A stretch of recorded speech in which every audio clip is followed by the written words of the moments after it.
வருடத்தில் ஒரு நாள் மருத்துவர் தேவைப்படலாம், வாழ்விலே ஒரு நாள் வக்கீல் தேவைப்படலாம்.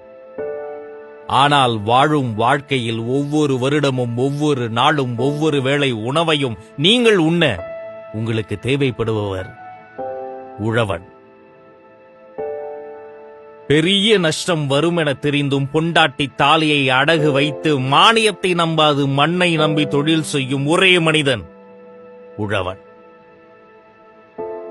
5000 கோடி கடன் வாங்கிய கடன்காரன்கள் சொகுசு விமானத்தில் சுற்றி திரிகிற போது கேவலம் டிராக்டருக்காக வாங்கிய 50,000 ரூபாய் கடனை கட்ட முடியாமல் செத்துப்போன கவரிமான் உழவன். அது ஏதோ கோடைத்தனத்தால் அல்ல, சொன்ன சொல்லை காக்க முடியாமல் போன வருத்தத்தில் உயிரை விட்டு பிரிகிறான் தமிழ் மண்ணின் உழவன். 1 கிலோ அரிசியை நாம் கடையில் வாங்க வேண்டும் என்று சொன்னால் 2 கிலோ நெல்லை இயந்திரத்தில் கொட்டினால்தான் அது 1 கிலோ அரிசியாக உருமாறும்.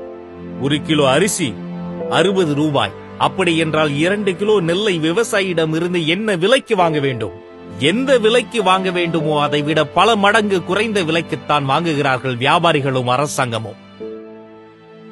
ஒரு பொருளை உற்பத்தி செய்யும் விவசாயி என்னும் உற்பத்தியாளனும் அதனால் லாபமடையவில்லை. அதை வாங்கி உண்ணும் கடைசி நுகர்வோரான பொதுமக்களும் அதனால் லாபமடையவில்லை. அப்படியானால் எங்கே செல்கிறது பணம்? என் தாயும் தந்தையும் என்னை பெற்றெடுத்த போது வெறும் 3 கிலோ எடையுள்ள சிறிய உருவமாக தான் என்னை பெற்றெடுத்தார்கள். இன்று இவ்வளவு பெரிதாய் அழகாய் நிமிர்ந்து நிற்கிறேனே, நான் யார்? ஒவ்வொரு நாளும் ஒவ்வொரு வேளையும் நான் உண்ட உணவுதான் எனது ரத்தமாய் நாடியாய் நரம்பாய் சதையாய் ஆற்றலாய் மாறி இன்று நானாக மாறி உங்கள் முன்னால் பேசிக் கொண்டிருக்கிறது. நம்மையெல்லாம் ஆளாக்கி அழகு பார்க்கும் 2ஆம் தாய் இந்த உழவன். கிறிஸ்துமஸ் கிறித்தவர்களின் பண்டிகை, ரம்ஜான் இஸ்லாமியர்களுக்கு, தீபாவளி இந்துக்களின் பண்டிகை. ஆனால் உலகில் உணவு உண்ணும் ஒவ்வொருவரும் போற்றி புகழ்ந்து கொண்டாட வேண்டிய ஒரே பண்டிகை உழவர் திருநாள் பொங்கல். இந்த பொங்கல் திருநாளிலும் வாழ்த்து சொல்லி பட்டிமன்றம் பார்த்து திரைக்கு வந்து சில மாதங்களே ஆன புத்தம் புதிய திரைப்படம் கண்டு கழித்து உண்டு உறங்கி பின்பு மீண்டும் அடுத்த நாள் வேலைக்கு சென்று புலம்புவதா பொங்கல்? வீட்டுக்கு ஒரு மரம் நடச் சொன்னார்களே, நாம் வீட்டுக்கு ஒரு விவசாயியை தத்தெடுத்தால் என்ன?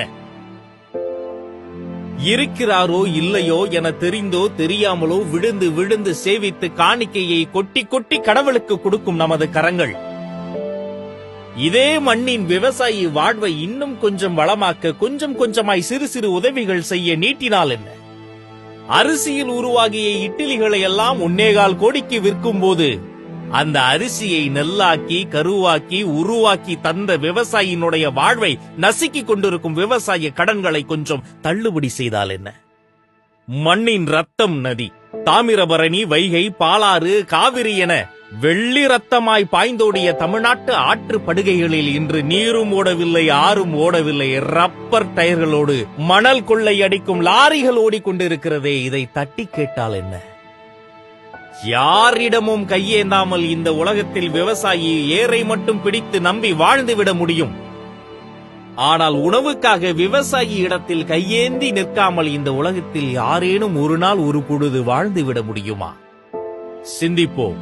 கஜாவால் முறிந்த பனையும் தென்னையும் நிமிர்ந்து நிற்கட்டும் மீண்டும். பொங்கலோ பொங்கல். தமிழ் வணக்கம்.